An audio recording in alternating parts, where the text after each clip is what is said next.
Hello, I'm Manueltus, and today I'm going to talk about how to synthesize characters and objects and vehicles that come from universes that have different or differing scientific models and frames of references and presuppositions in their physics and other aspects of how the universes work. In other words, you've got two different fictional universes and they don't run by the same rules, so how do you power scale them together?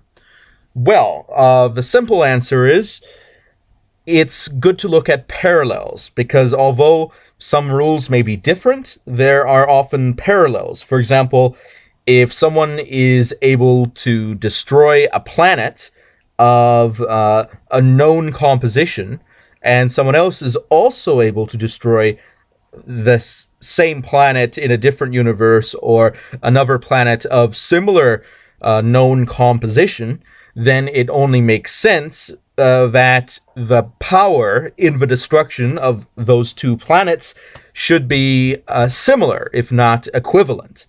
Therefore, that is one way that you can power scale. So let's say one character can destroy a planet in one universe and another one can destroy two planets simultaneously in a different universe, and that's the limits of the powers of those two characters. The person that can destroy two planets is probably stronger than the person that can destroy one planet. Now, of course, there are other things that come into this.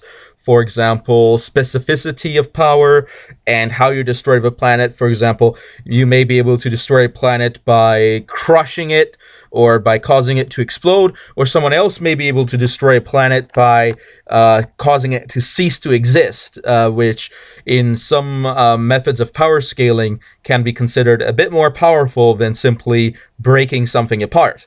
But that's a subject for another time. So what about if you have two characters that are facing off against each other and they're from different universes? What are you going to do? Well, the simple thing the easiest way to do it is to allow both characters to have all their powers and not worry about any disparities. But that's not good enough. That's not accurate enough. So what you need to do is, unless you're putting the setting of a battle in a specific place, if it's just a battle in a neutral location or a location that is neutral to the laws of both universes, then both characters can have their powers and their powers work as they should, in so much as it does not violate the internal mechanics of either character. For example, let me use Naruto for an example here. In Naruto, there's something called chakra, and people can cause illusions to other people by manipulating the chakra of their opponent. And of course, in Naruto, chakra comes from, it has a specific origin and a specific application anatomically. So let's say a character from Naruto were to fight against a character from Dragon Ball. The person in Dragon Ball doesn't have the chakra within him, so any technique that takes advantage of your opponent's chakra would not work. Since there is an objective origin to chakra in Naruto, and this origin does not commonly exist in Dragon Ball as well, therefore it makes sense why a certain technique wouldn't work.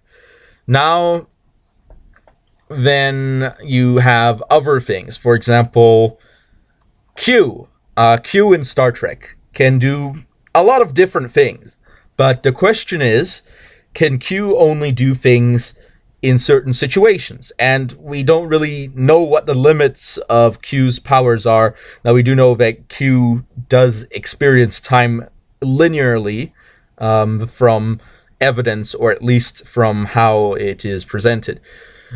But that being said, if you were to say put Q in the Star Wars universe, would Q's power still work? And that's a big question. Or let's say you were to put Luke Skywalker in the Star Trek universe. Luke Skywalker still would have his own midichlorians, but how powerful would his Force abilities be in the Star Trek universe, where there are generally no midichlorians? And you may say, well, are there? And to be honest, if there were, it would have been mentioned in Star Trek. I'm going to be honest there. If you acknowledge what a midichlorian is, and then you look at the detail of analysis that the technology in Star Trek gives, and you can say analytically that there are no midichlorians in Star Trek. And therefore, the question becomes, since the Force is largely related to midichlorians, of course, if Captain Kirk were to go into the Star Wars universe, Captain Kirk wouldn't be able to use the Force since Captain Kirk doesn't have midichlorians. But the question also becomes, if the only midichlorians in the Star Trek universe are those within the characters and objects brought over from the Star Wars universe, how powerful is the Force? And I think that's an interesting question that I do not have the answer to. Now, if somebody else disagrees with me and has a better knowledge of the Star Wars lore and says maybe it doesn't matter, or can the Force even exist in the Star Trek universe? Those are all interesting questions. And to avoid having to answer those questions, it's best to give both characters in a face-off the advantages and disadvantages of their own space-time continuum. That is to say, Luke Skywalker should be able to use the Force no matter who he fights in a hypothetical versus battle. And also, Captain Kirk shouldn't be able to use the Force regardless of who he fights, because he doesn't have the necessary qualities that would allow him to use the Force, etc. So, if there's any other questions, more clarification that anyone wants, I would be glad to give it.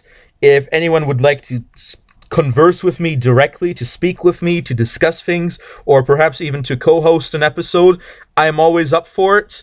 As long as we can get the time together to arrange it, I'm pretty sure I'll be able to do it. So anyway, thank you all for listening, and I'll be seeing you all next time on Awoltos over and out.